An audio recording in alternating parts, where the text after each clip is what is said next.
Members of the House, I welcome you to what is the 4th Grand Campus Tourney debate of the 177th session of the Literary and Scientific Society. Now, as many of you will know, often in our debates, speakers will use financial arguments or use money as an example to drive home some of their points. And also in many of our debates, you'll notice on our wonderful term cards, which are on your seats and are in the middle there, we have politics, philosophy, and economics covered in a lot of our different motions. Or to put it another way, you could say that PPE is our bread and butter, the way it is so spread across our term cards. But I digress. It is great to have you all with us tonight.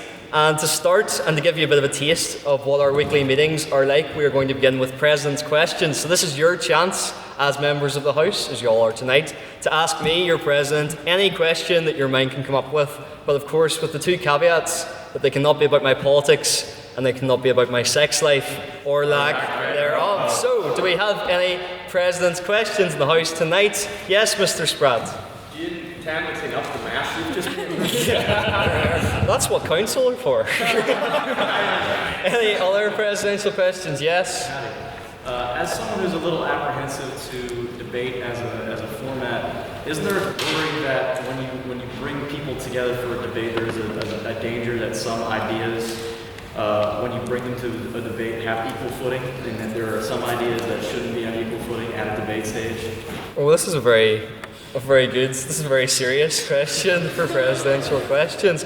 But no, what I will say is we very much believe in free speech and that people coming from whatever background have the chance to share their opinions, and it's for the House then to decide, the merits of those opinions with your vote at the very end, and that's something that we pride ourselves on. Any other presidential questions? Yes, Luke? If you were to join the WWE, what would your wrestling name be, and what would your walkout name be? And you can't use the one you've just used. I can't use Here Comes the Money. I will say, we've already done my chaser name, so it has to be different from that. I'll go like Daniel the Destroyer Devaney, and I'll walk out to Rock You Like a Hurricane by Scorpion. If any of you've heard of it, it's a banger. Like, any other president's questions? Yes, Luke? Daniel, if you had to make a Muppets movie with council, right, and you were only allowed one human, which would the human be? It has a musical now. You're essentially asking which council member is the least like a Muppet? So yeah, it's like a Christmas Carol reference, the way that Michael Caine is the only human and the rest of them are Muppets. If it was a film, who would be the one human? I could be egotistical and just say myself. I think that might be the most diplomatic answer. Although I am the most Muppet-like, I will say, of the council. So perhaps, am I a man of a Muppet or a Muppet of a man? That's the real question. Any other president's questions? Yes, Ash? Kill America's politics, philosophy, and stuff. Right, well. I'm gonna marry economics. That's the most obvious answer, because I'm going to be a gold digger, okay? I'm going to kill philosophy, because I feel like that would be pretty bold. Yeah, and I feel like you could have a philosophical discussion about what it means to kill philosophy, so that'll give them something to talk about, for the whole time. And then finally, that means I'm kissing politics. There you go. Any other president's questions? Yes, Akash? Man United kick off at 8:15 this evening. Do you think the United strand will cut his head today? Oh, that's a great question. I feel like it'll be a really anticlimactic draw, because I know Newcastle have won like 4 in their last 5 matches. We're not playing Newcastle. Or not Newcastle, West Ham rather, have won 4 in their last 5 matches. But no, I have said before I fancy Michael Carrick as a Man United manager, so I think he will get the job done and the haircut will be happening tonight. Any other president's questions? Yes, Matthew? Since you're a gold digger, what's your favourite shovel?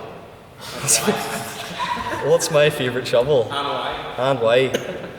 I'm going to say I was actually helping my dad to turn my cousins. No, he's not. I'd like to think not, unless they're giving secretaries like quite a high hefty wage in schools recently. But no, I was helping my dad to build my cousin's kitchen. We had quite a sturdy metal shovel for that. So I'm going to say that shovel or a diamond shovel from Minecraft. Those are like the two acceptable answers. And why? Because, well, I think it speaks for itself, but the physical shovel certainly got a lot of dirt lifted from the backyard. So I'm going to say those are my favourite shovels. Yes, Colin? If you had an island, what would you call it? Oh, I'd call it Denmark. There you go. And Trump can stay away from it. Yeah. Yes, Jonathan. Today I read on the news that a man in South Yorkshire who rigged his house with Home Alone style booby traps, including a flamethrower and tripwires to protect his drugs enterprise, has been jailed. Given this, what was your breakfast today? Amazing, yes. So for my breakfast today, I fancied some greasy food. So I was in the mood for kebab, and I went to Sphinx. And while I was walking to Sphinx, Bethany was actually like making her breakfast as well, and she got kebabs on unbeknownst to me. So I came back disappointed because Sphinx was closed in the morning. They must have thought Becker was coming or something, but Sphinx was closed in the morning. So Bethany took pity on me and decided to give me one of hers, so that made it a doner kebab.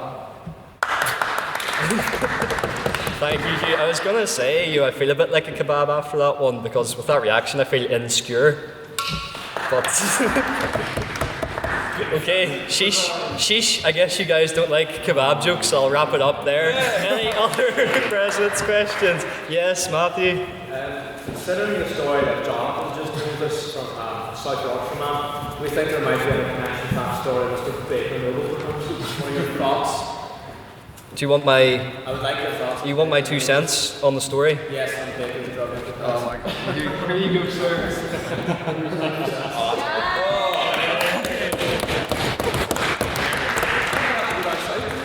I know. Donegal, my friend, Donegal, beautiful place. Yes, Cullen. Have you ever considered being a model? All the time. I think I have a face for balaclava modelling or radio, so I will definitely go into those 2 industries. Yes, Luke. You have to eliminate one county over now just from existence in general. Which one's going? Oh, I have to eliminate one. I mean, that feels like it's borderline political, but what's like a kind of inoffensive county? Fermanagh? We'll just get rid of Fermanagh. Any other president's questions? It's not a PPE tutorial, guys. You can speak in this one, you're all good. Yes? That's a great, and I'm going to defer that actually to Bethany. What is my favourite? Purcell. Love Purcell. It's my favourite. Yes, Jonathan? What brand of tea do you use in your house? I use... I prefer Punjana, no pun intended, but I use Centra own brand tea. And you know what? I'm unapologetic about that because it's a good quality cup of tea.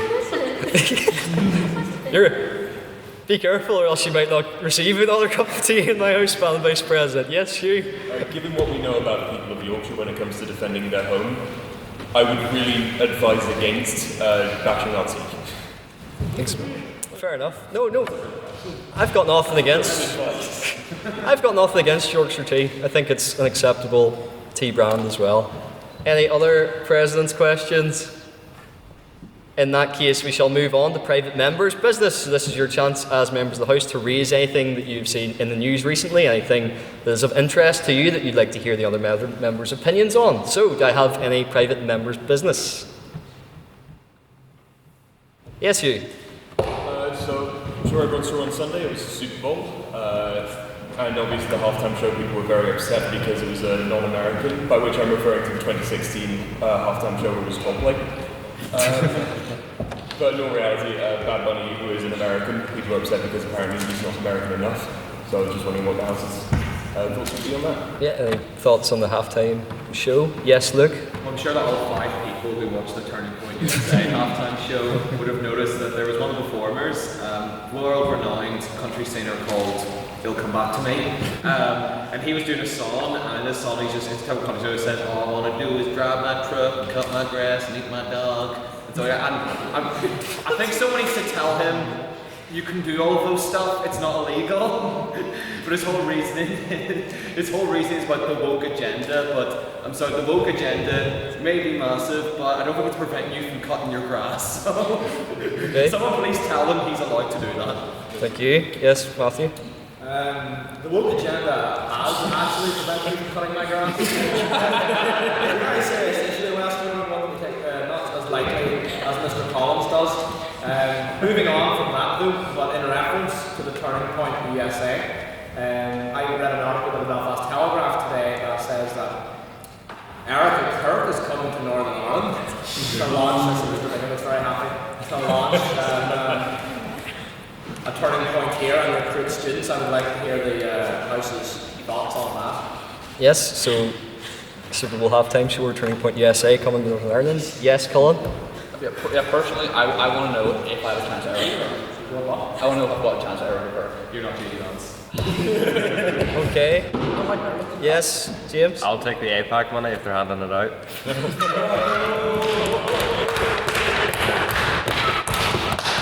Yes, Jonathan? I'd like to query the description of Bad Bunny as American. Bad Bunny is from Puerto Rico, which is a illegally occupied colony of America that America refuses to decolonize, and Puerto Rico will have its independence when the American empire falls. That's all. Thank you. Yes? Building on the conversation around the Super Bowl, it's interesting to know that whoever is like these newscasting organizations that host the ESPN and the like that host the Super Bowl for the past like 30 years, I think something like the number in calls and write-ins and letters to the hosting companies that host the Super Bowl, it goes up about 5,000% every time they have a Super Bowl of frightened parents complaining about the content within. So I think this is just, it's, as an American, this is just staying the course. It's an American pastime for, uneducated white bastards to bitch about things they don't understand. It might be worth saying to our guests in the house that we do have rules about swearing where you can swear, but you will owe the house a bottle of port. But I appreciate you didn't know that before tonight. Yes, Hugh? Sounds like free speech isn't that free.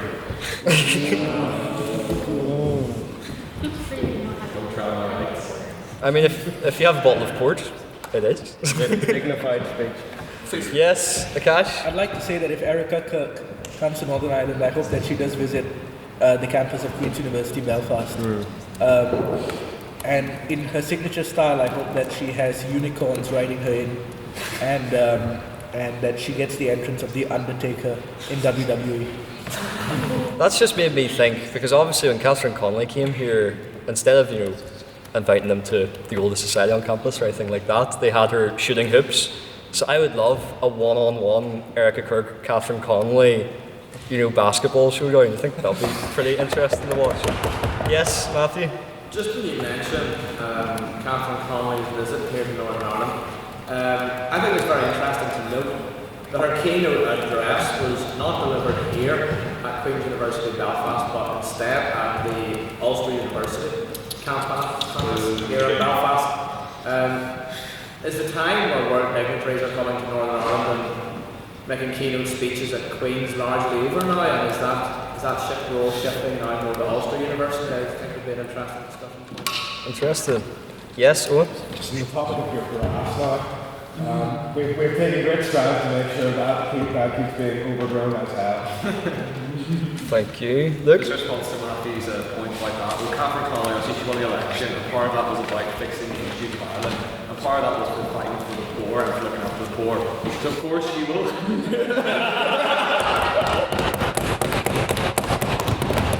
So of course she wants to look after the disadvantaged. Let me see to be looking out the common Ulster University thing. Any other points on that? Yes?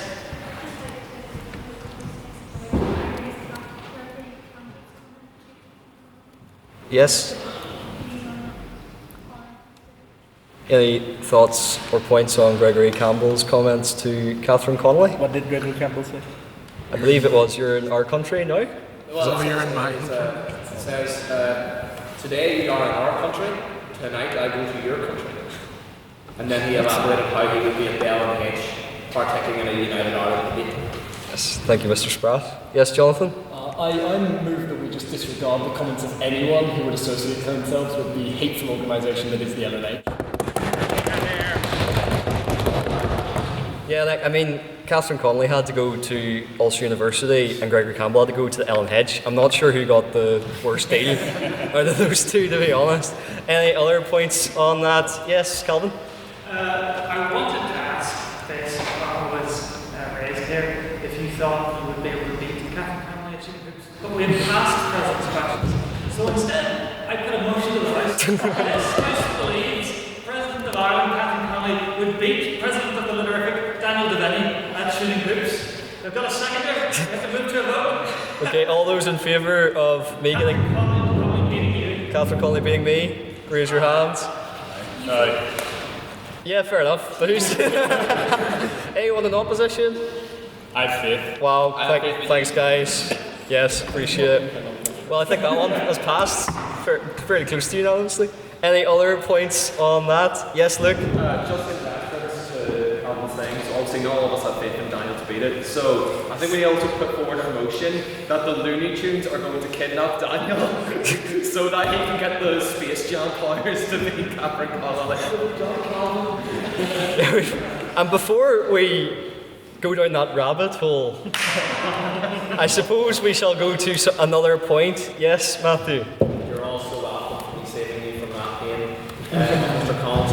Sarah Mullally was instituted as the Archbishop of Canterbury, I think maybe 2 weeks ago now, the very first female to hold the position, in its thousands of years history. Is there anyone in the House that has particular thoughts on the installation of Sarah Mullally? Yes, we'll go to Jonathan. I think, unfortunately, regardless of your thoughts on Sarah Mullally as a person, you have to probably say that the selection committee made a choice that was not very pragmatic, given that it immediately resulted in the splitting of the Anglican Church and the exit of the GAFCON primates, which is a whole bunch of complicated church politics, which I appreciate most of you probably don't care about, but yeah, probably not the wisest decision in some sense. Thank you. Yes, James? My thoughts. There is no Archbishop of Canterbury. The see is vacant. Other than that, I have no. Thank you. Do we have any other points on that? The Baptist looks like they want to say something. He's very crucially staying quiet, but not for longer, as that is a very nice segue, and I would like to invite David Bingham, President of the PPE Society, whom we were so proud to collaborate with today, to give a few comments about his society. David? Thank you, ladies and gentlemen. It's great to give this introduction here. Good evening, everyone, and welcome. My name is David Bingham, President of the PPE Society. I represent the Politics, Philosophy and Economics Society tonight, and it is great to have this collaboration. The Politics, Philosophy and Economics Society is open to all students of Queen's University with free membership. We plan to host a number of both social and academic events, providing an outlet in many ways similar to this prosperous society as a place of community and academic understanding. With the goal in mind of promoting this academic society, I particularly welcome this collaboration with the Litterific, the oldest society on Queen's University Belfast. This debate tonight invites us to think carefully about the role of money and how it drives our desires across politics, philosophy and economics, which makes tonight's motion a perfect topic for our two societies to handle together. I'll briefly outline the synopsis for anyone that's wondering on the background of this motion. The primary origin for this discussion draws its intellectual origins from the moral critique of greed most commonly found in Christian scripture. The Holy Bible reference for this topic here comes from 1 Timothy chapter 6, verse 10. It states, "For the love of money is a root of all kinds of evil," and tonight we are discussing for the love of money, or money is the root of all evil. This debate shall focus on the extent to which the pursuit of wealth corrupts human values, and as the OJs put it, the love of the almighty dollar, if anyone knows their music. We'll see several angles tonight pointing to both money being evil and not, maybe seeing it as a point of greed or corruption, or maybe as a reward for our time and skills. I encourage everyone to listen critically, challenge generously, and to enjoy what promises to be a lively and thoughtful debate tonight. Thank you.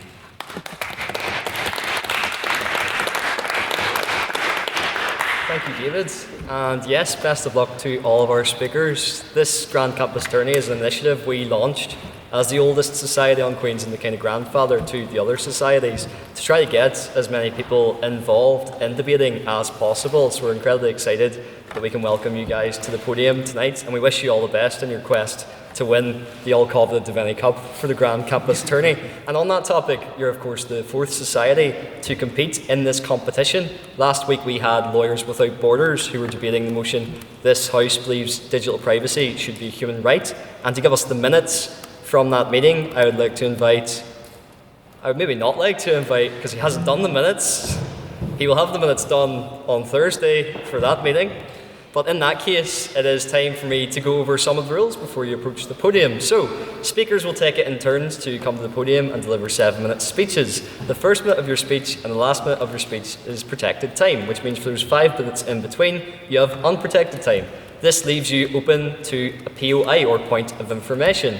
This is where one of your adversaries on the other side of the table, or one of the members of the House, may question you in real time on one of your points. They may do so by putting their hand in the air and saying, "On that point, POI, or point of information." It is then to the speaker's discretion as to whether they accept or decline the POI. Keep your POIs nice and short, a maximum of 15 seconds, and please leave 15 seconds between your POI and another POI. Otherwise, that's something called barracking. And don't worry, you'll know about it because I will have my trusty gavel at hand to keep you right. There it is.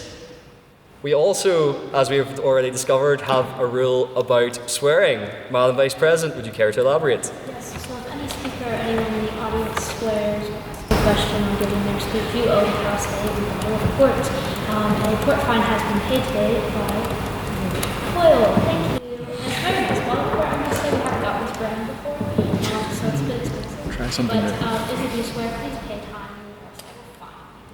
Yes, thank you very much. And before our debate commences, we will conduct our vote on prior opinions. This is to gauge the opinion of our House. So this is not who you think spoke best, because no one has spoken yet, but we will conduct that vote. But this is just what you think about the motion. And as a reminder, the motion that we will be debating tonight is "This House believes money is the root of all evil." So can I have all those who agree with that motion and would like to vote for the proposition on the vote of prior opinion to raise their hands now, please?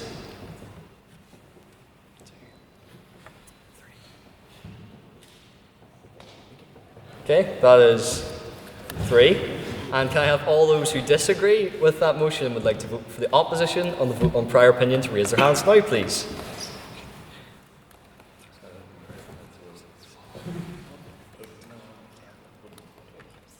Ten? Yes. And finally, can I have all those who would like to abstain from the vote on prior opinion to raise your hands now, please?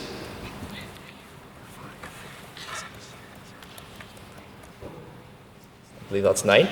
Yes. Mr. Secretary, can I have the results from the vote on prior opinion, please? Yes, with 3 votes for proposition, 10 votes for opposition, and 9 abstentions, the opposition carries and the motion falls. And now, to open the case for the proposition and the debate as a whole, I would like to invite Luke Coyle to the podium, please.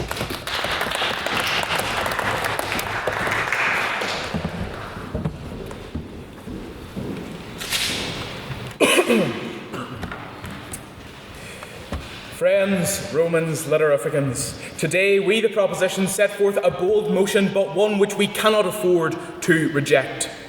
From the time of the Babylonian shekel, the Roman denarii, and the Greek drachma, we have seen money exchanged for all shape and manner of abhorrent evil. We in the proposition define evil as malice both in thought and deed, and root to mean that the commissioning of the evil has some of its origin in money. In its presence, the desire creates, or indeed in its absence. I will examine human evils induced by money, from the history of inhuman actions committed in its name to the industries of death that have cropped up to mutilate man for what is in his pockets, finishing with a discussion on the nature of the evil that money creates. My friends, for too long, we in this House have languished in the binds of denial, unable to confront our torture, that of the dollar. It is now that we are given this chance. It must not be one that we rebuff. A word here on burden, if only to reference my time judging at the Trinity AV there, much love. It must be proved by the proposition today that money has in some way greased the wheel of every evil committed, whilst the opposition must hold you down and inject the morphine of their lies by convincing you it has not played the role in the suffering of this world. Then let us first begin by examining the history of human evil. I shall look back, as every good lawyer is taught to the works of my glorious king Cicero. Now, in the time of Cicero, it was actually insultingly easy to round up a mob with a little bit of coin and a little bit of will to go and beat your political opponents to death. Easier still, it was to commission a murder, to inherit some of your family members' items or treasures. Cicero represents many of these people, but, well, nobody's perfect, you know. What you will find as a common theme throughout the years is that money is used to induce or sanction death and evil. But history tells us far more than that. When workhouses were set up for the poor, to drain money from the sweat on the brow of those who knew the bite of poverty, people trapped in vicious cycles because others reaped the rewards for this contemptible practice. Was that moral? Was that in any way good? Slavery too? I'd want to know what you say here, Matthew. Come along. You've named off all these horrible things that money's done, right? But what about all the good things that money's done, the charities that have funded, the lives that they saved, the people that brought it apart? Of course. That's not inherent. So I direct you to the wording of the motion. The motion is not money is inherently evil, it's that money is the cause of evil. There is a difference there, ladies and gentlemen. We do not have to prove that money is this great evil thing. We only have to prove that it has been used, and the scent of it has been used to corrupt man for decades and eons. Slavery, too, was motivated by the profit that the contemptible upper classes so desperately sought. The East India Corporation, and sorry, Baker, was guilty of this also. The Bengal famine of 1770 was caused when the East India Company increased land taxes as the farmer crop failed, forcing people to sell or starve, impoverish oneself or perish to keep their profits up. They reigned both as tyrant and subjugant of the pound. Dear friends, our history screams at us the one absolute truth, that money has led men to commit atrocities, to gain it, to retain it, and to keep others down from it. We may now turn to the industries of death which have turned on the dime for decades. It is apparent that companies will spring up and choke the ebb and flow of life for their lust for the dollar. Cheaper products, faulty products, or even products that are downright dangerous and addictive, all are open for sale so long as they make a profit. For our case study here, we'll look at the opiate crisis in America. The Sackler family was the head of Purdue Pharma in 1996, and they marketed OxyContin as a safe and non-addictive painkiller for long-term injuries, when it was nothing short of the most abhorrent and evil thing they'd ever introduced. Yeah. They single-handedly launched the opiate crisis in America for money's sake, pushing a product they knew to be addictive, they knew to be faulty, because it was profitable. Look at private military corporations. Look at Wagner. Look at Blackwater. Ladies and gentlemen, we saw Blackwater execute 17 civilians in the street because they were not under US law. And why were they in that area of the world? Ladies and gentlemen, why were they there? Well, Congress was told that it was more profitable to keep them there than bring in American troops. Profit governed morality. Profit overpowered morality. Profit sanctioned their evils. And so we see, ladies and gentlemen, that the call of profit is the siren call of humanity to the rocks, and for too long we have not recognised it. But we now see the shipwrecks of our fellow man upon the rocks of wealth. For the impact it has had on us and our fellow man, we must now turn the lighthouse of this house to shine against the lie that we have been told for eons, to ensure no one else falls afoul. Finally, a word on the moral corruption that money propagates. Now, climate change is the absolute example of this. Massive corporations use their immense wealth to lobby against the preservation of the beautiful world in which we live, in which we are stewards. In the 70s and 80s, ExxonMobil used their scientists and concluded that what they were doing, the mining, the drilling, the corrupting of our sacred earth, was going to damn us one day. Did they stop? Did their fiddle dull in cadence when Rome burned around them? No. They played longer. They played more joyously and harder, for they knew that it would one day come to the end. They corrupted because they knew that profit demanded it. They did not care that they would doom us all to a fiery pit. They just wanted to keep money. Ladies and gentlemen, as I have said, there is an angle of money for everything in this world, and an angle for every company and every single person to maximise their profit. And another example of this is the Ford Pinto. Before the Ford Pinto went into mass production, it was known to explode. It was actually raised numerous times by multiple different scientists. Do you want to know what Ford did when they found out just how bad the disaster could be? The thing exploded. They would calculate exactly the amount of money, pounds, shillings and pence, they would have to dole out for loss of life and loss of limb and serious injury. Do you want to know what they worked out? That it was cheaper for them to sit there and go, well, pay off the people who've lost their families in a fiery inferno, which we could have prevented, because it is more profitable. Ladies and gentlemen, if that could induce evil in man such as that, I would rather condemn money to the fiery pits of hell than our fellow human. In conclusion, ladies and gentlemen, our mission is clear. The opposition's case calls to you like a jailer and whispers to you like a lover. It says, come, you will never reject me, for you are too weak. But we must realise that we are not weak enough to fall for it. We must bathe in the waters of this motion, award ourselves with the fresh linens of a new day, unburdened by evil and corruption. Thank you for your time.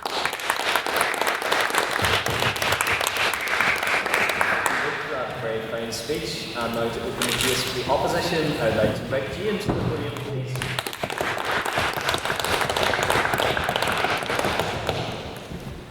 Good evening.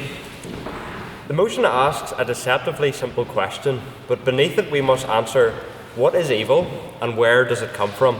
Does evil spawn from material possessions such that if they or the desire to have them is removed, then evil is quelled? Or is it something more inherent to us as human beings? I will argue for the latter. And I have 3 points to demonstrate that, and of course that is significant for me as a Presbyterian. A translational issue. My fellow Christians among us will immediately think of 1 Timothy 6:10, which in the King James Version reads, for the love of money is the root of all evil. However, modern translations such as the ESV read, for the love of money is the root of all kinds of evils. The Apostle Paul is not making a metaphysical claim about the ultimate source of evil, but he's offering a wisdom statement, observing that the love of money often proceeds from many forms of evil. The issue is not wealth itself, but being mastered by discontentment, by a restless desire to have more above all else, which corrodes gratitude and distorts our loves. Secondly, a historical disaster. Karl Marx believed that history is best understood as a continuous struggle between oppressed and oppressor, rooted primarily in economic relations. This worldview rests on several key assumptions. First, economic materialism. The idea that human motivation is fundamentally economic. Envy and covetousness are reframed as moral insight as opposed to a moral failure. Second, a zero-sum view of inequality. The belief that some who have wealth only possess it because they stole it from those that do not. This dresses resentment and self-righteousness. George Orwell observed that much of the Marxist compassion for the poor was in reality a bitterness towards the successful. Third, moralized class struggle. Where the oppressed are automatically righteous and the oppressors morally guilty, this grants more permission for violence. Because if your identity confers moral innocence, then tearing down quote-unquote evil class becomes justice, and we've certainly seen that in recent events. The assassination of Charlie Kirk comes to mind. Fourth, a utopian end goal. The belief that dismantling class struggles will largely eliminate suffering. But as Jordan Peterson notes, this is a form of existential cowardice, a refusal to confront the reality that suffering is inseparable from human existence. From a Christian perspective, of course, the only righteous man that walked the earth suffered in the most spectacular fashion in his self-giving on the cross for the sins of humanity. And it's only through uniting yourself to that suffering and participation in it can true freedom be discovered. History has shown where this ideology leads. Marxism does not eliminate evil, it constrains it, concentrates it. Resentment, once moralized, becomes permission to destroy.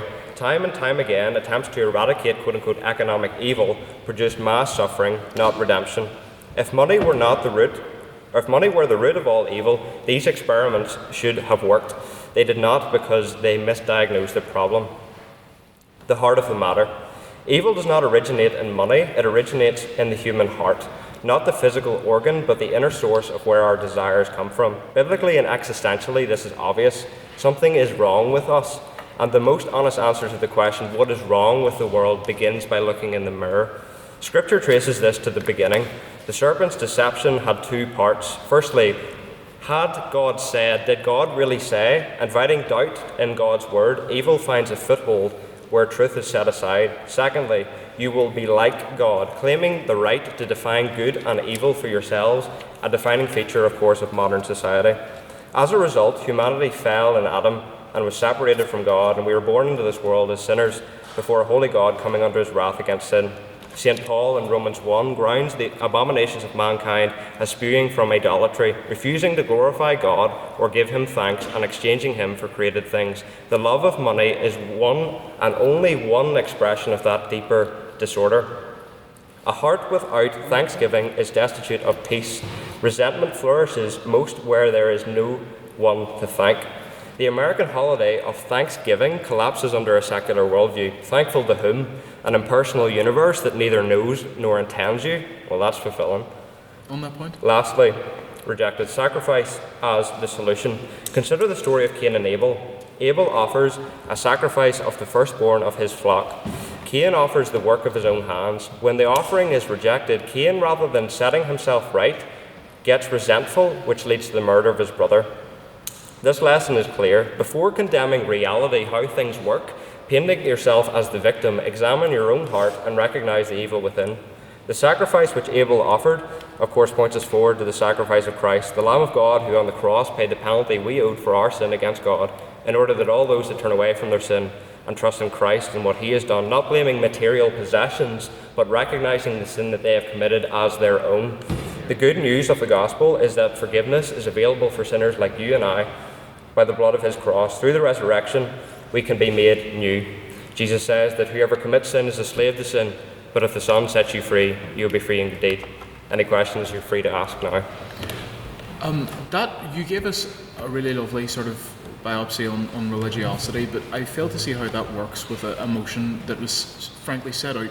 I did say we disregarded the definition in the Bible, so I don't see why we got that sort of biopsy. Well, simply to demonstrate the point that if money is the root of all evil, you must demonstrate that you put forward examples of where money has been a source of evil, but you have to prove that it's the exhaustive source of evil. In other words, you have to prove a positive universal.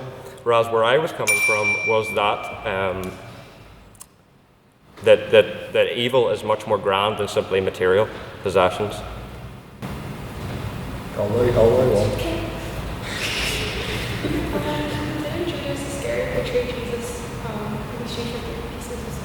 This is true, but again, the contention is that the evil that arose from Judas was not motivated simply by money, but it exists and comes forth from a deeper problem within the human heart. In other words, that if you were to remove money from the situation, humanity would still do evil. Thank you.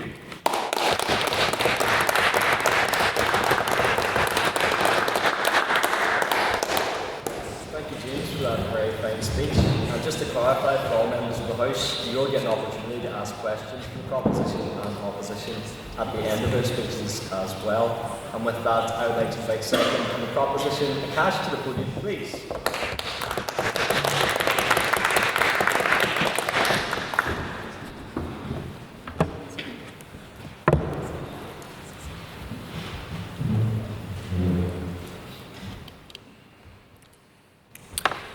Good evening, everyone. I'd like to move on to a more global perspective on things, and not so 2,000 years ago religious. I'd like to say that I come from Malaysia, which is a country in Southeast Asia. It's quite nice and tropical and great weather, definitely better weather than here. But my point being that Malaysia is one of the best examples of how money can corrupt and is the cause of pretty much all evil. We had a prime minister by the name of Najib Razak, who, by all accounts, based on policy, was a phenomenal prime minister. Our economy was doing well, until he started a sovereign wealth fund. And what a sovereign wealth fund is, it's like a hedge fund, where you sort of have billions of dollars in an account, and you basically invest it into different companies and into different causes in the hope that you will then get a return on that investment, which could then be invested into the country at a profit. What he did was he stole officially $2.5 billion US from that fund. And unofficially, of course, it said that he stole a lot more. Tens of billions was the number that was handed out. Sorry? Does this mean that you believe that no one stole resources before money existed? Sorry? Does this mean you believe that no one stole resources before money existed? No, everyone stole resources. But the point, but as I'll get on to, you'll see why this is in favor of the proposition. So basically, what I will say is that people were murdered in order to cover up the crimes, all because of the greed of one man and his wife probably more than him. On that point, Yes. you said something that was quite telling. All because of greed. It's not the money, it's the greed which comes with it, and money is just the associate object. While the money may be the associate object, in the year of 2026, or even when this happened, which was about 10, 15 years ago, and in any modern society, money is basically the foundation on which everything is built. You can't build infrastructure, you can't build anything without money. So I would say that even if it was for material things, those material things were purchased with money and have some value, and would only have value if money was a thing, and therefore it all traces back to money. What I will say is this: everyone has stolen something, maybe hearts, maybe other things, but in this case, money was stolen, and the response in order to cover it up was murder. Now, murder, I think, in my opinion, is one of the two major crimes in society, the second being rape. And I would like to say that basically, when you're murdering people for money, I think that shows the extent that people would go to in order to achieve money, which would then prove that money is the source of all evil. POI? Yes. What about the cases in which you mentioned murder and rape? So the proposition being that the money is the root of all kinds of evil, or all evil, sorry. So given that there are instances of murder and rape, etc., that do not involve money, does that not defeat your position? Well, no, if you're talking about murder as a general topic, there are murders that are caused by money. So therefore, if you're talking about it from a general perspective, then you could say that murders can be caused by money, rape can be caused by money. Anyway, moving on. I will not be taking any more questions after this to get on with my point. Now, moving on to Israel-Palestine. Now, that is a very controversial topic. But that being said, you could also trace money to be the cause of the Israel-Palestine conflict. Many of you who have read further into this topic would know that the whole reason why Hamas launched the attack on October the 7th was because Israel was about to sign a set of Abraham Accords with Saudi Arabia, which would have gotten them onto regular diplomatic and economical standing with the Saudis. Why is this relevant? It's because the Islamic world for many years, because Israel was set up, basically they did not like the Israeli state. This would have then said that the Islamic world was accepting of the Israeli state, and would also lead to a trickle-down effect where other Arab countries would then recognize the Jewish state. So therefore, Iran funded the October 7th attacks because they didn't like the idea of the Jewish people or the Israeli people of getting better economics and more money off a deal with the Saudis, which would then be considered their own people in their misguided ways. Also, I would like to say this. People say, and our opposition would definitely say, that it is people and not money that are corrupt, but I would also like to bring up the point that if we didn't have money, then it wouldn't corrupt people. That's what I think. Even on a smaller level, many of us have had relationships, I'm sure, break down because of money, or have tensions in our personal relationship because of money. If you look at issues such as divorce, many are caused by money. In conclusion, I would like to say that money is not just linked to evil. It is the bedrock on which evil is built. As long as wealth is prioritized over the humanity of people, and the building of wealth is put over the building of a society, society will never improve. And as a final point, I would like to say that I will not speak against APAC because I'm a business owner and I want to get some of the bag. Thank you very much.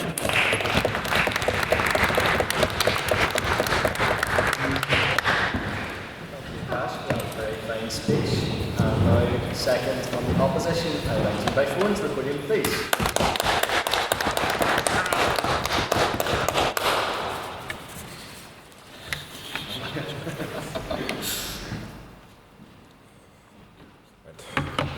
Mr. President, members of the Council, my friends in the opposition, my colleagues in the proposition, members of this honourable House, and our many Oxford rejects from the PP Society.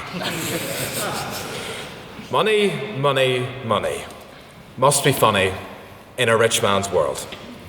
We live in a society of extremely quirky morality. We obsess about the matters of good and evil, yet at the end of the day, we're all filled with it. Some of us are more good, others on the litter of a council. The proposition seeks to defend the commonly cited expression, money is the root of all evil. A neat saying, but utterly wrong. I will outline the actual quote, challenge my colleagues on what is meant by evil, expanding, more so maybe on some of your points, and proposing the true root of evil, if it exists, power. Double-sided. Money is the root of all evil is a nice saying that fits perfectly into a year 11 creative writing essay. However, it is a complete, well not complete, it is a slight misquotation of scripture. In my translation at least it says, the love of money is the root of all evils, and in their desire for it, some have wandered away from the faith and pierced themselves with many serious wounds. Because love is so universal among us all, because it drives us to do many of the worst and best things we can ever do, no wonder it strays us from good and into evil. But while the proposition throws around the term money is the root of all evil, they've really failed to answer the question definitively. What is evil? We all agree that there's literary figures that were evil. Sauron, Hannibal Lecter. Many of my fellow Christian members of society will agree that Satan, in fact, is evil. However, is ambition evil?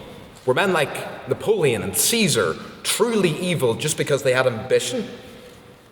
Napoleon brought untold atrocities across Europe, and Caesar committed untold atrocities in Gaul. But to quote Shakespeare, the evil that men do lives long after them, the good is often tethered to their bones. So let it be with Caesar. Noble Brutus has told you, Caesar was ambitious. If it were so, it was a grievous fault. He was my friend, faithful and just to me. He has brought many captives home to Rome, whose ransoms to the general coffers fill. Did this in Caesar seem ambitious? When the poor cried, Caesar has wept. Ambition should be made of sterner stuff. So while the proposition parades around the word evil, show me evil. Show me true evil. I know Luke touched on it, but I am not satisfied with his answers. So if they would like to interject and not you, I'm happy to do so. But let's get down to the actual root of evil. And to this point, I've realized I've significantly underwritten this, so we might get the library sooner. Evil, should it even exist, the root is never money. It's power. Money is simply an expression of power in our present time. It is simply how... I'd like to ask the question, if money wasn't a thing, don't you think that power would kind of be irrelevant? Because people only seek power because they want money. They don't seek power because of money. People have sought power before there was fiat currency, even in the barter system. And even if you want to include the barter system, it existed in those... I want to think of a more working expression, but I have to say caveman societies. So, no, it's like an analogy of like the horse and the cart. That's all I'll say. You actually brought me to a good point in my speech. Did pre-modern warlords and kings bring untold evil upon innocent people in war for money? No, they didn't. They weren't seeking money. They were seeking land. Land was the old expression. Money is the current yes. Is land not just another form of wealth, which is to say money is just an expression of this sort of wealth. So land at that time was, in a sense, a form of money. Sure, you can say that, but the bit is money is the root of all evil. It was the quest for the accumulation of land that brings violence and evil in pursuit of that evil root, power, as land brought power. Now, if we were holding this debate many centuries ago, the title may as well be, "This House believes that land ownership is the root of all evil," and I think that there will be some members that would like to debate that motion. On that point, Go ahead. so if you said that landowning is power and money is power, Yes. and yet if you're saying that they're the same thing, then how are you disagreeing with me in terms of money is the root of all evil? If you're saying power, money are the same. Power is the root of all money. Back in the day, pursuit of land was how people would express and gain power. Today, it is money. Money is a tool of power. Money is the henchman. The power itself is the main, evil in this sense. So, to conclude, the proposition has built their entire argument on misquotation, with little substance in the definition of evil, and have insisted instead that in their arguments they have identified the symptom and not the root. Human civilization is built entirely on the pursuit of power, and practically today that is money. But that will change in future. Who knows where we will go? What will our society covet in the future? So, this will be the last speech I ever do sober, and I commend my comments to the House and urge you all to reject the motion.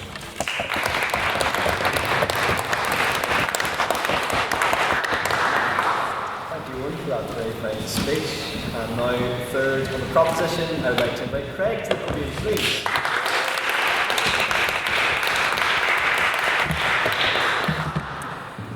Good evening, members of the House, fellow speakers and guests. It's great to be here tonight.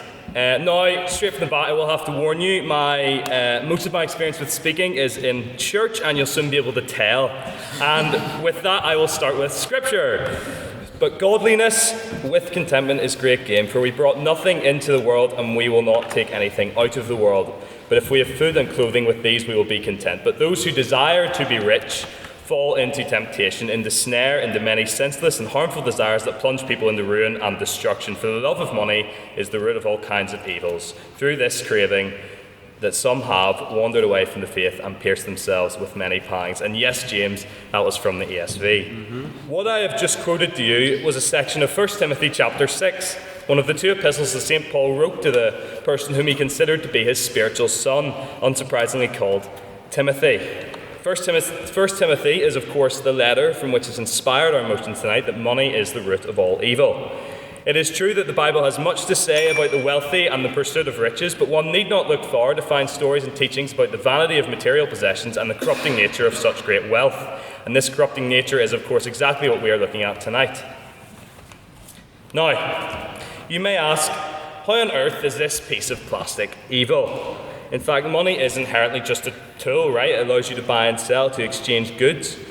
But this piece of plastic, maybe not this note specifically, but money produces a great greed in us unlike anything else.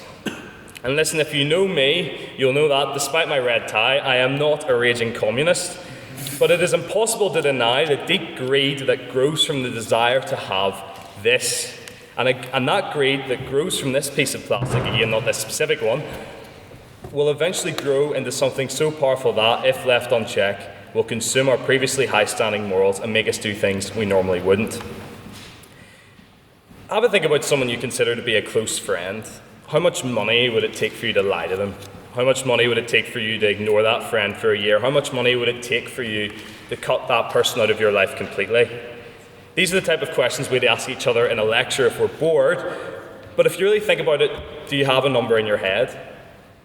If you want a practical example, and he's been mentioned already, we can look to one Judas Iscariot, who betrayed Jesus Christ, his friend and mentor, and his God for 30 pieces of silver.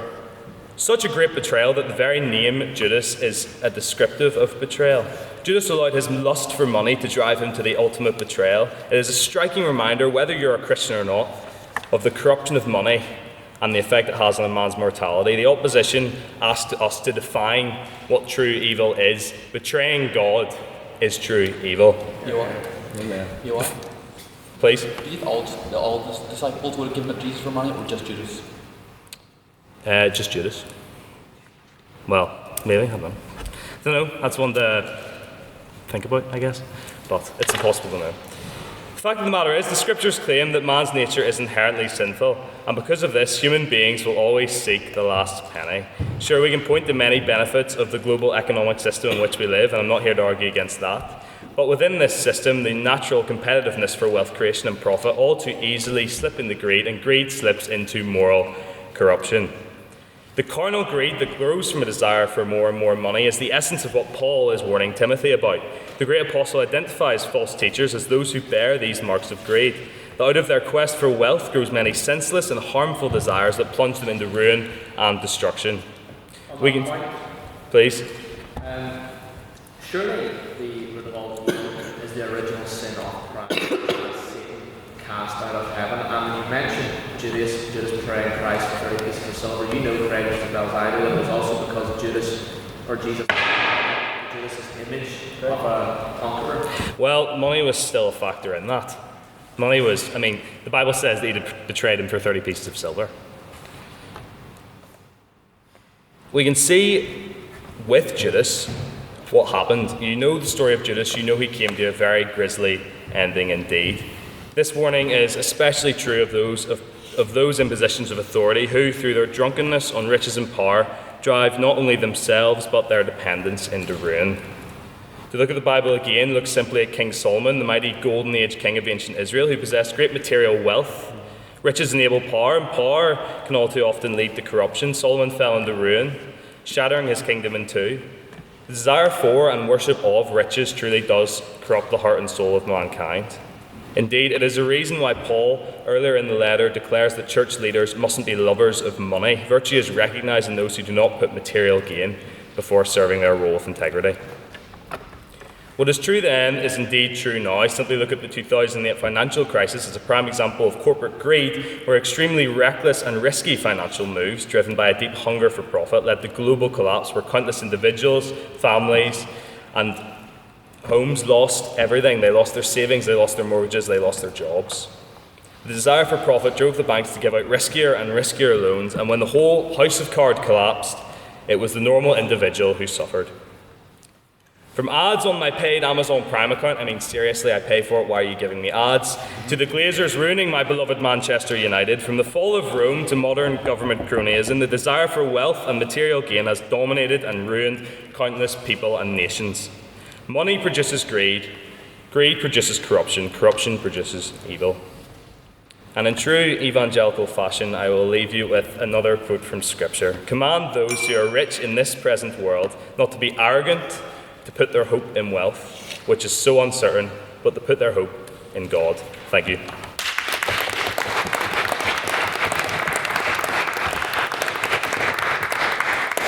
Thank you, Craig, for that very fine speech. I'd now like to call third on the opposition, Colin, to the podium, please.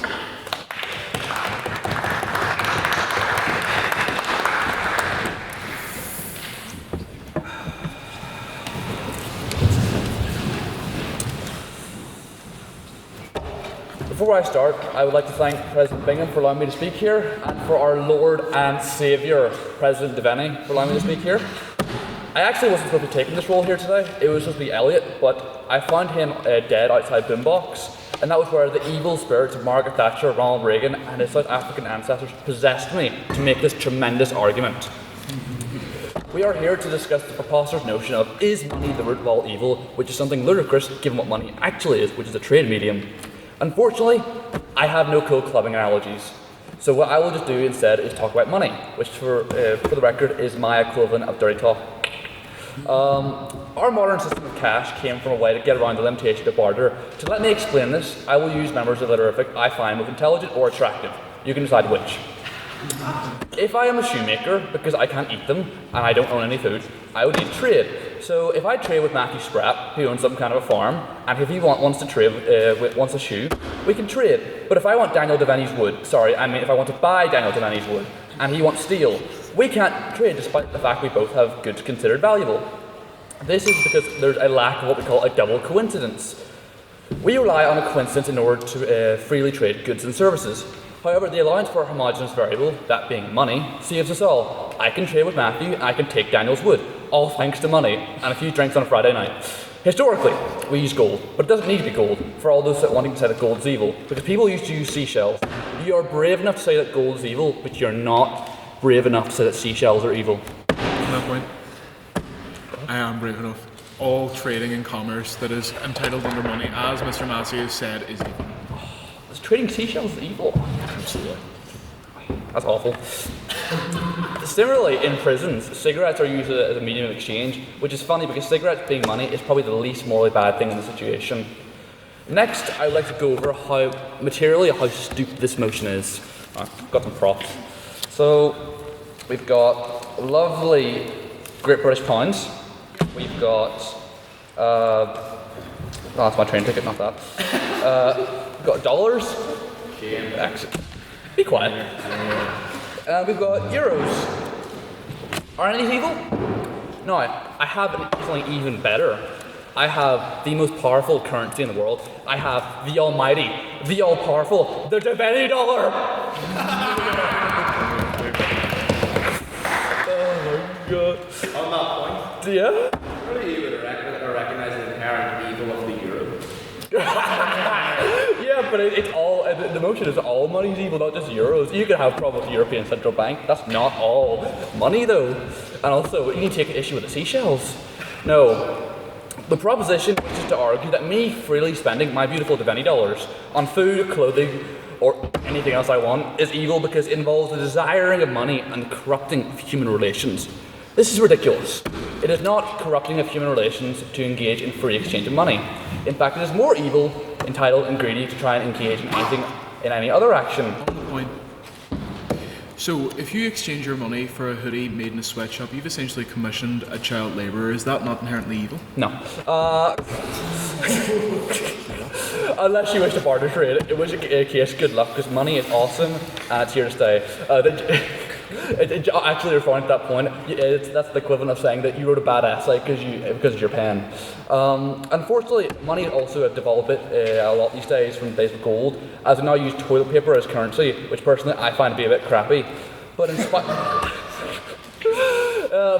of this, the world is a better place as it allowed for specialisation in vitally required industry. It's also allowed for the rational calculation of prices, which allows for efficient allocation of goods and resources, which no economic system outside of money-based capitalism has allowed for.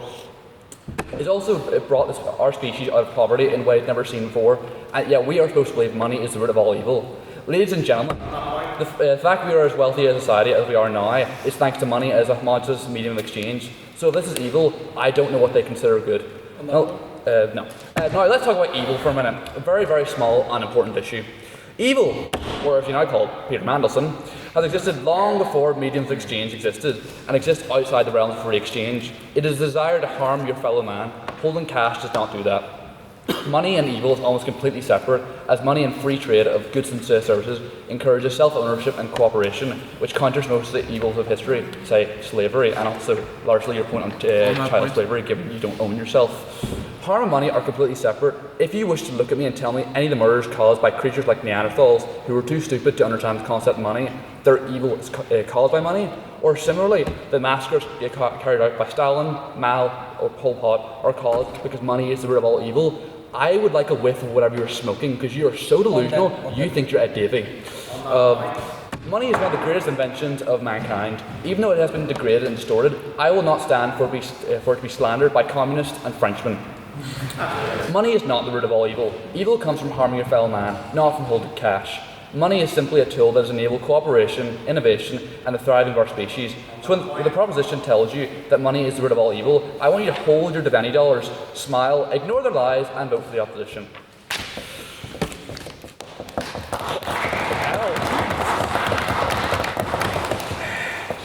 Are you done? Yes.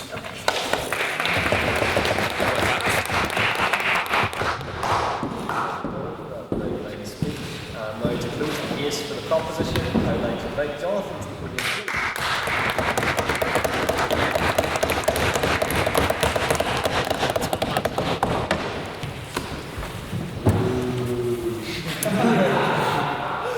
I will be mentioning Epstein and the Nazis, so you should all be aware of that, just as like a warning. Yeah. Okay. They say the road to hell is paved with good intention, but tonight, a question for those of you who voted abstention. What financed this road, provided subvention? Is evil's reliance on money lies my argument's tension? What's at the root of each evil deed? Side opposition has told us it's power or greed. But I disagree. I refuse to concede, for I believe power and greed are merely a seed.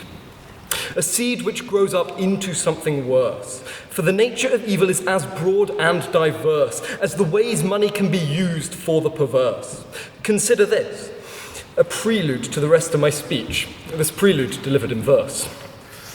Roots give the plant what it needs to survive, just as money funds evil and allows it to hide.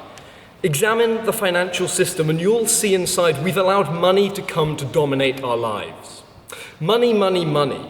It must be funny in a rich man's world. For the rich man sees unfurled at his feet all that money can bring him, bribe a judge, rig a jury, silence a victim. And so we see in today's times money is crucial to aid and abet crimes. On that point? Yes. So using the point that money can be used to commit evil, but it wasn't just because of money. They want to commit evil for other reasons. Money's just the... Well, let me go on. And I have now finished my bad Dr. Seuss impression, so you can all sort of relax. How does a tree work? A tree does not grow from its roots. A tree grows from a seed, right? The roots of the tree are what provides nourishment, what strengthens the tree and what provides it with life. Money does this for evil. Money does not directly cause evil. Money is the thing that props up evil, the thing that nourishes evil, the thing that sustains evil. Because we need to remember, as this side, as our opposition have so eloquently told us, money is not natural. Money does not come about. Money is a construction that we have created as an outworking of human greed. On that point? No, thank you. I mean, we know that money is unique amongst tools. What other tool can measure time, harm, suffering, and the value of the very natural world in which we live in? Money is unlike anything else humanity has created. This side has blamed power. This side has blamed greed. But greed and power breed money. Money comes from greed and power, as the opposition have agreed. Societies across the ancient world repeatedly gave us a moral warning against usury. Ancient Rome, ancient Greece, Judaism, Islam, Buddhism, Christianity say that we should avoid a system of currency in which we charge interest. Many of them said we shouldn't charge interest at all. On that point. They recognized the moral harm of money. And yet, at the risk of graduate unemployment, our financial system now is completely separated from this moral warning. We focused our financial system on building it on these large loans, on these exploitations of capital. Look at the 2008 crisis. The 2008 crisis is a banking crisis. It's a crisis because of the manipulation of money, that most sordid object. So how does money cause evil? Well, just as the root of a tree, to return to my metaphor, just as the root of a tree provides the tree with nutrients, just as the root of the tree protects the tree against the strong winds, money provides what evil needs to be committed, and it protects evil from consequence. The Epstein list has been partially revealed. How many of the very, very credible claims made against people listed in that document have actually been followed through on? How many of these people are likely to face real, lasting consequences? How many people faced lasting consequences for 2008? One man was jailed over 2008. Barely anyone will be jailed over the Epstein list, because they have money.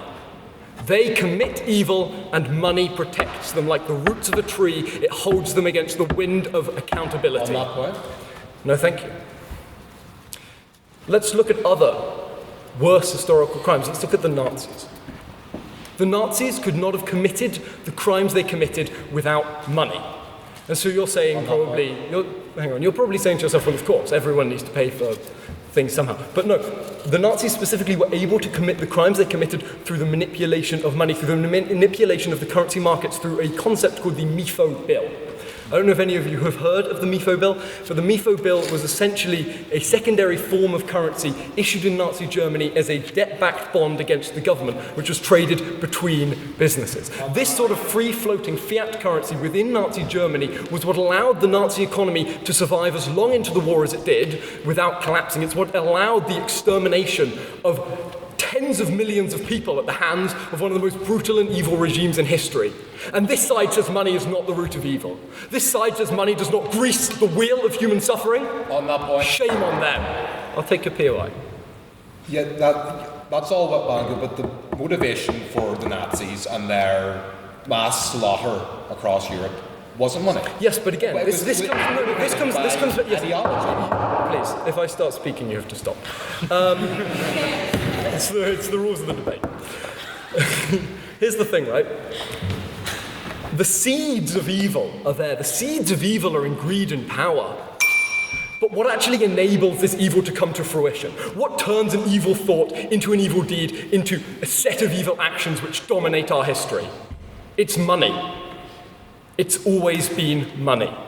When we examine humanity's history, when we examine the worst things we have done to one another, when we examine the very depths of our shared consciousness and our shared humanity, we see that the evils are always perpetrated, are always aided, are always abetted. To quote Luke, the wheel of suffering is always greased by money. That wheel would not turn without money. Money is the lubricant which spins the wheel of human suffering. And that is why, ladies and gentlemen, tonight, you have no choice but to vote for the proposition. You have no choice to accept that money is indeed the root of all evil. Thank you.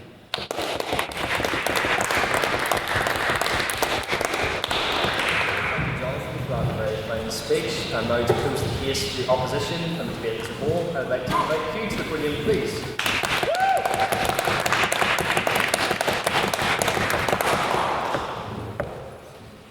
So, I was sitting at the head of the table there, looking at Jonathan Massey, writing what may as well have been the Unabomber Manifesto, given how long it was. My word, how many pages did you end up hitting? What, 8? While you were just sitting there writing, listening to people? That's impressive. I have 2. And they're not exactly well written either. But anyway, let's actually get into the nitty-gritty of it. Money, the root of all evil. I mean, as Massey pointed out, it's like a tree. It's building it up, it's holding it strong. I don't think that's quite true, though. That's not really how money works. It allows for the actualization of evil. So if anything, it would be more a leaf, I guess. But it's definitely not something holding it up. Power holds itself up. Money is, again, just a tool of the powerful. I'd like to start off with an Aristotle quote, if I might. The greatest crimes emerge from a desire for excess rather than necessity. Powerful people use power to make more power, effectively. And money is used as a way to minimize the actions of bad people and excuse their behavior, or more often lump it in. But money is used by bad people to do the bad things that they want to do. On that point? Same as religion, for that matter. Religion, similarly, you will see religion being used as an excuse to commit bad acts, such as the Crusades, for example, which resulted in hundreds of thousands of deaths, easily. Evil exists regardless. Evil exists regardless of money.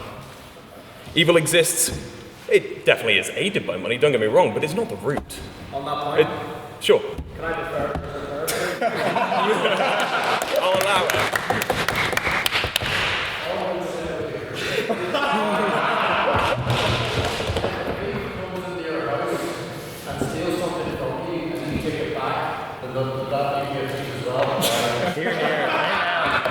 I would like to answer your question with a question. Are you the Lord Jesus?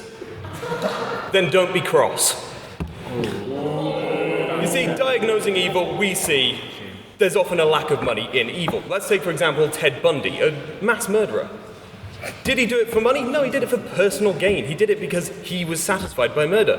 Did the Unabomber murder for money? No, he murdered because he wanted ideological gratification. Did Theresa May run through the fields of wheat for money? No, she didn't. She did it just because... Actually, I don't know what Theresa May's motivations are. She's nuts. Money is the facade of power. That is what we overwhelmingly see. And I think what we're seeing here is the attempt to minimize the actions of bad people by just saying, well, it's money's fault. Instead, we should recognize bad people will always find a way to do bad things. On that point. And money is used for evil. That is true. But it's not the root. You said at the beginning, money is the cause of evil. That's not true. I mean, hell, if we want to get into religion, we can talk about the original sin. There was no money then.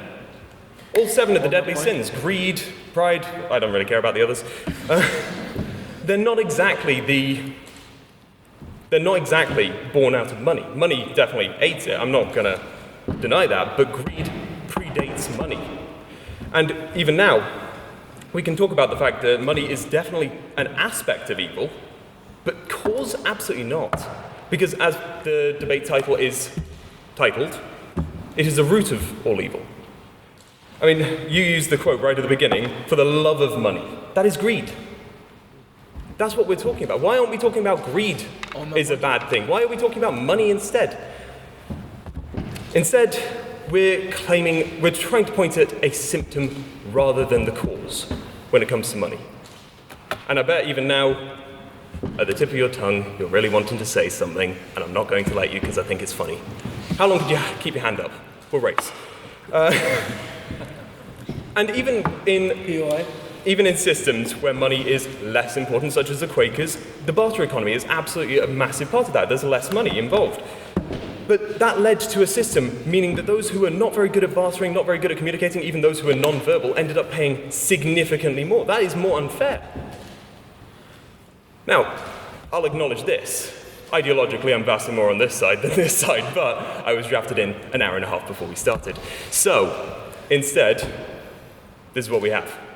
We have people who are claiming money is evil because money causes all the... That's not true, though, is it? Money doesn't cause the issues, which is overwhelmingly what I've heard on this side. Let's go here. Right, you haven't properly engaged with Jonathan's metaphor. The root of evil means that it sustains evil, that it can cause it, but it does sustain it. You have admitted yourself that money is used to sustain evil acts. I would like to see you respond to that. Okay, the sustaining of evil. I like that, that's a good point. In terms of sustaining evil, I would more argue power again. I mean, there's a great quote from Frank Herbert, power attracts pathological personalization. It is not that power corrupts, but it is magnetic to the corruptible, like, a swear word, crap to a fly. Hopefully I don't have to pay port. Instead, we have seen power more as a method. And yes, the actualization of power is often done through money, but not exclusively. The Epstein files, as you said, do you think Trump is personally handing out bribes to say, don't tell people I'm in the Epstein files? No, he's genuinely pressuring people with time in prison. He's pressuring them with social ostracization. He's pressuring people with physical power from being the president of the United States. And he's not the first president to do it. Bill Clinton, anyone, who pressured Monica Lewinsky into sexual assault. Power has more power than money. And power is the method through which we see vastly more corruption. And even still, when we're talking about the root of evil, if we're looking at a biblical sense, we should look at greed, because that is, more often than not, Judas, greed. He wanted power in the form of those 30 pieces of silver. Point of order. Out of time, I'm afraid. But even still, I think we should look at the actual cause here, which is more often than not, greed, desire for power. It's not money. Money is just a facet of it. You're looking at a tiny iota in exchange for looking at the greater whole. I recommend we look at it holistically and look at the solution holistically as well, which doesn't just involve saying, oh, money's bad. Well, we need to actually look at power, because after all, that is what everything is about. Thank you.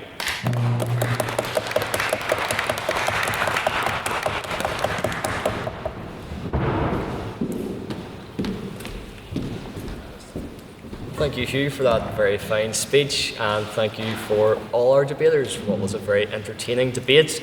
Now, to continue with the tree analogies, you're not quite out of the woods yet, because it is now time for your questions. This is a chance for you, as members of the House, to interrogate any of the points that you heard from our speakers tonight, or bring up a part of the debate that you felt was left out. So, do I have any questions for the proposition first, please? We'll go Maeve.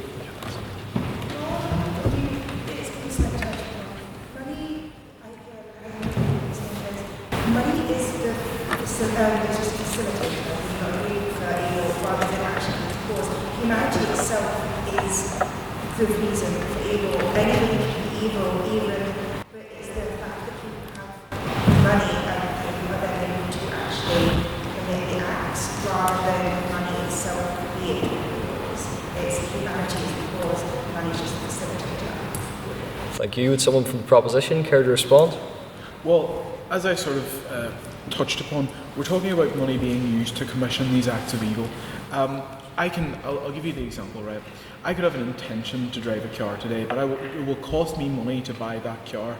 Ultimately, the money that I have is the way in which I enact my evil, which would be a terrifying thing if I got behind the wheel of a car, trust me.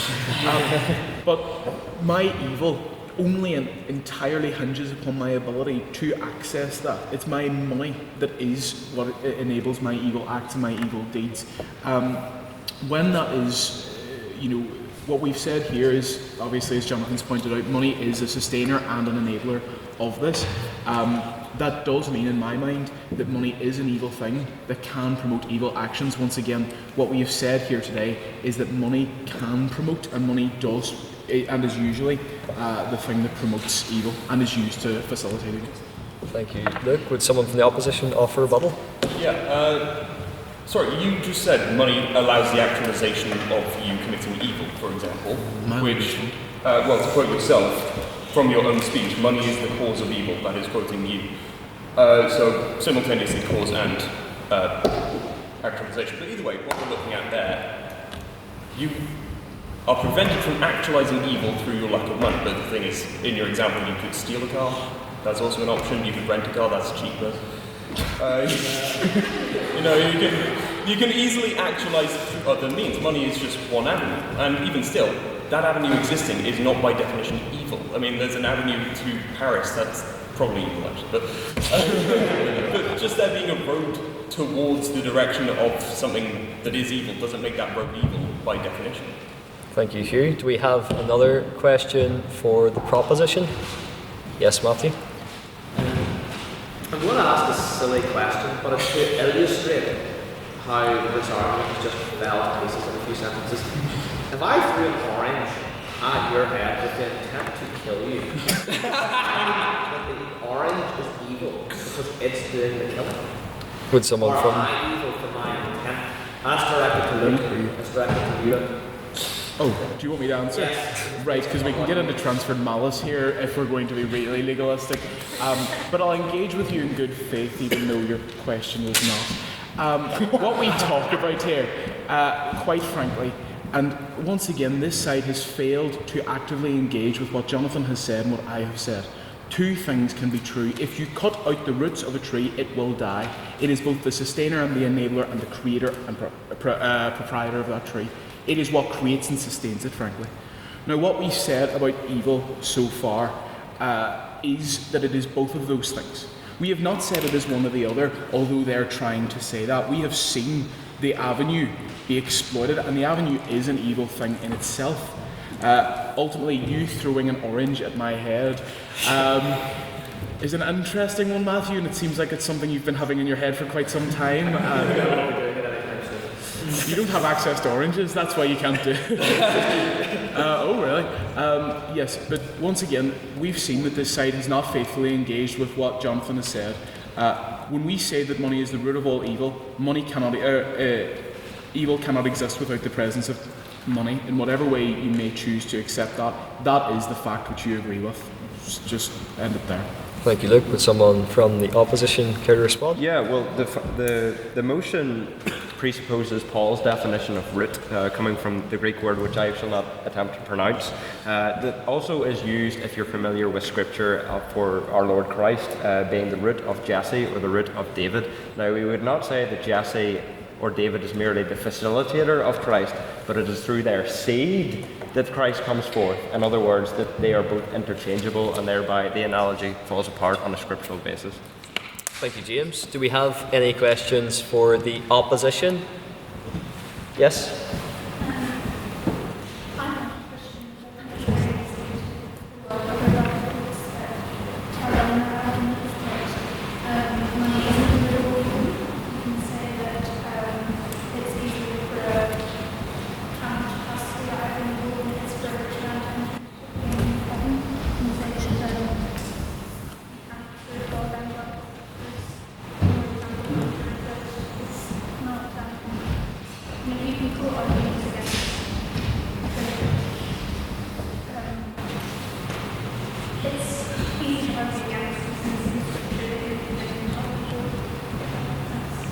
Thank you. Would someone from the opposition care to respond? Scripture heavy, maybe. Yeah, scripture heavy. Better. Yeah, well, if the point is merely that money is the facilitator of evil, I have no qualms. The point is, I don't think it addresses the motion, and I don't think it addresses the positive argument that needs to be had. In other words, that money is the source or the root of evil, such that if money is taken away, then evil disappears. Thank you, James. Would someone from the proposition care to rebut? I find it interesting that, James, you premised your whole argument on the fact that this wasn't actually the accurate biblical quote. But now that you feel pressured, you're suddenly going back and going, oh, even though we're not debating the actual biblical quote, you've misquoted the biblical quote. Like, I think this side is relying on arguments like the commission of child labour not being immoral to try and sustain their capitalist system, which is what you just said. No back and forth, I'm afraid. I think we need to be very careful about what they're trying to portray our argument as. They're twisting our words. I specifically said that money is the root, as in it is the facilitator of evil. That's something Luke also said. That's something James has now agreed with us on, which means he's agreeing with the proposition here. But they are claiming that that isn't what's happening on the basis of semantics, frankly. Okay, thank you. Do we have another question for the opposition? Yes? Yes, the root of the question being that money is the root of evil. And there's been a lot of reference to biblical quotations. However, like BC, I don't know, like 4,000, 5,000, but the agrarian revolution of the first real farms and social structure being formed, and money wouldn't come around as a concept, and the bartering would come first, and then we have thousands of years until the idea of, you've got trading for cowpea shells or the actual money in ancient China. But you're saying that between the beginning of the agrarian revolution and this time that the first idea of a concept of giving a symbol in exchange for a good or a service, that there'd be no evil done between those two times? That how can money in that concept really be the root of evil, when it's obvious that between now and then being like the start of social hierarchies and agrarian farming systems and money, and no evil happened between them? Thank you. Would someone from the opposition care to respond? Yeah, so just to be clear, I don't think either side is saying that money, the foundation of money started evil. I don't think either side is saying that, nor vice versa. I don't think either that. I think the difference here is with questioning, can evil exist without money? And according to Luke, no. But to more answer your point, which I think was the foundation of currency, from that on, evil existed. Is that? Yeah, well, like the conceptualization of evil predates the conceptualization of currency or even bartering. Yeah, we agree with that. That's what we're saying. We're saying that evil predates money, and that even without money, evil would still exist.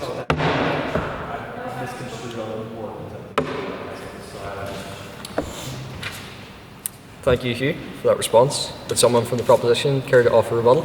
I want to question the President and his inability to tell when a question to the proposition has been mistakenly asked and then still accepted as a question. I won't do that. I won't embarrass President of anyone. But no, we're not saying evil doesn't exist before money, because my argument is fundamentally that the source of evil is what leads to money. And money in itself is not inherently evil, it is a tool. However, it is necessary for evil now, today. Because evil has, in a sense, created money. Power, greed, wealth, they have given rise to systems of currency in order to facilitate their evil. And so, whilst evil can exist without money, it does not mean that today, with our systems of money, money is not the root of the evil. Thank you, Jonathan, for that. And finally, do we have any abstaining questions? So these are questions put evenly to both the proposition and the opposition. Don't worry, if your question starts with this applies more to the proposition or this applies more to the opposition, I have quite a hefty gavel and quite good aim, so you'll very swiftly find out about it. Massey came close there now, I will say. Yes, Luke, we'll go for you first. So both sides refer to times where both sides actually refer to the argument that perhaps the argument is not always that money is the root of all evil. I believe someone in the proposition, I forget who it was, but said that if we were having this debate 100 years ago, we'd be arguing that land distribution is the root of all evil. And Owen, in particular, Owen said that one day we may make an argument not related to money. So my abstaining question would be, do either side believe that we will have this debate in the future, but money will be replaced as the concept that leads to the root of all evil? Interesting, thank you for that, Luke. Will money be, sorry to interrupt, but will money basically be a mainstay of this cause all evil, or will it be replaced? Thank you. Would someone from the proposition care to respond first, please?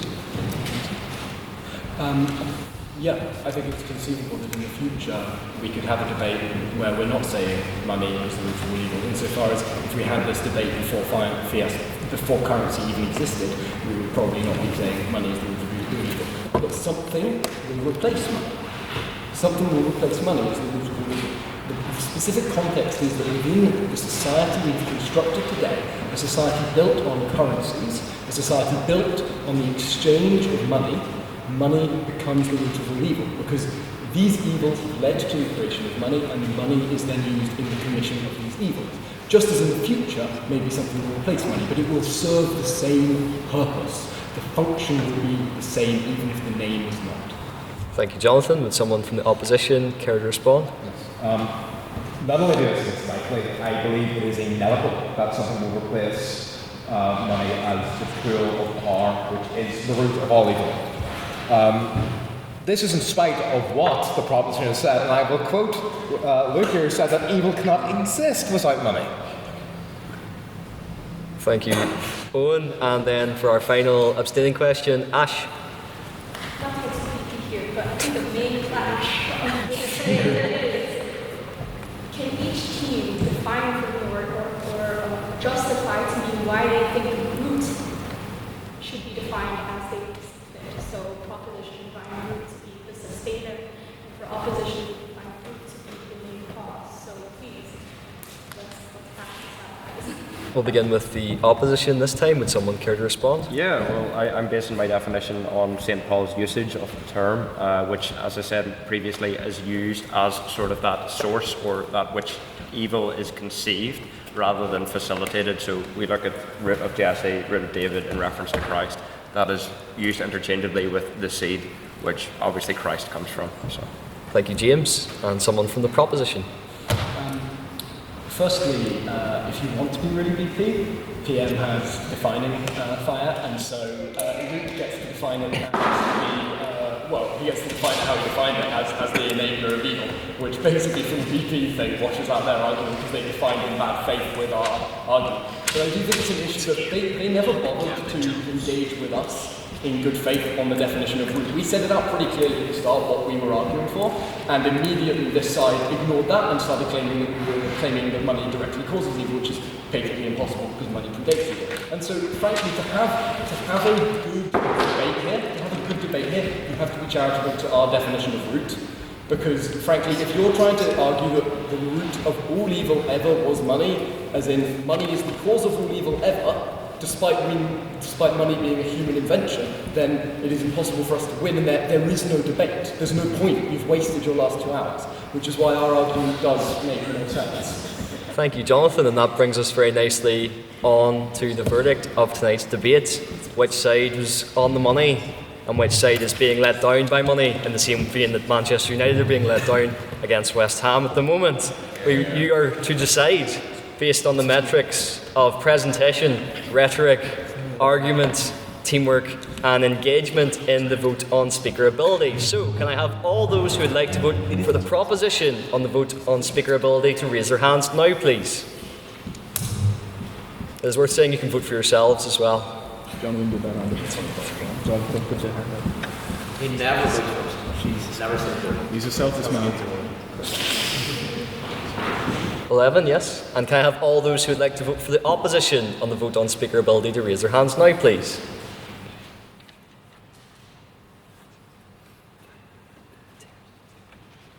Is your hand up, Ash? No. 10? Very tight. And finally, can I have all those who would like to abstain from the vote on speaker ability to raise their hands now, please? That's 6. Come on. Yes. Mr. Secretary, can I have the results from the vote on speaker ability, please? Yes, with 11 votes for the proposition, 10 votes for the opposition, and 6 abstentions. The proposition carries and motion passes.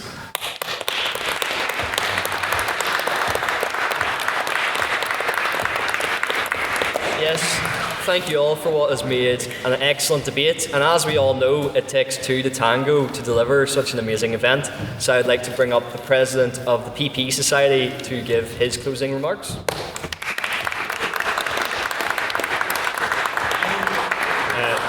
Thank you everyone for what was a wonderful night of debate. It was great for what was a very fruitful discussion, although hopefully not an apple based on some of the discussions here.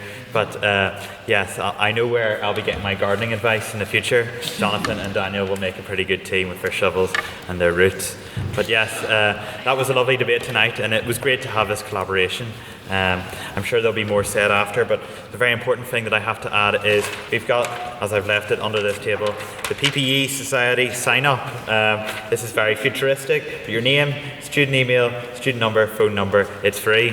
So yes, Matthew. What are the assurances that you're not collecting our data? Selling it off as money and people with people. I can assure you this will not be sold for a material gain. I've learned that's evil tonight by a slim majority. But yes, thank you for what was a great debate. It's great to have the PPE Society here for even during this reading week to come to gather in debate. And thank you for all of you that have prepared and for all of you that have sat through what was a great night of debate. Thank you.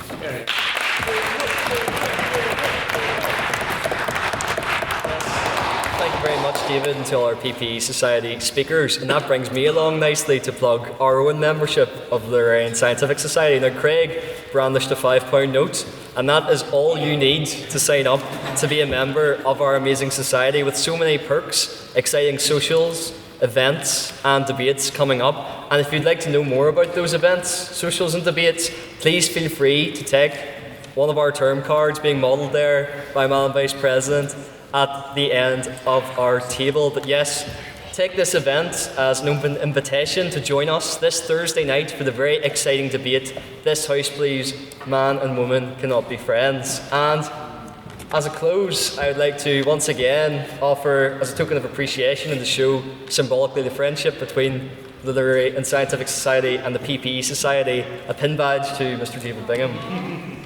Thank you, David.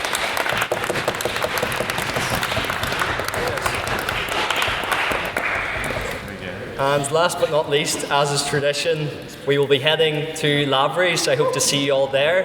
And I will have council to stay behind and set up all of our brilliant speakers to the front. And I'll see the rest of you there. I call this meeting adjourned.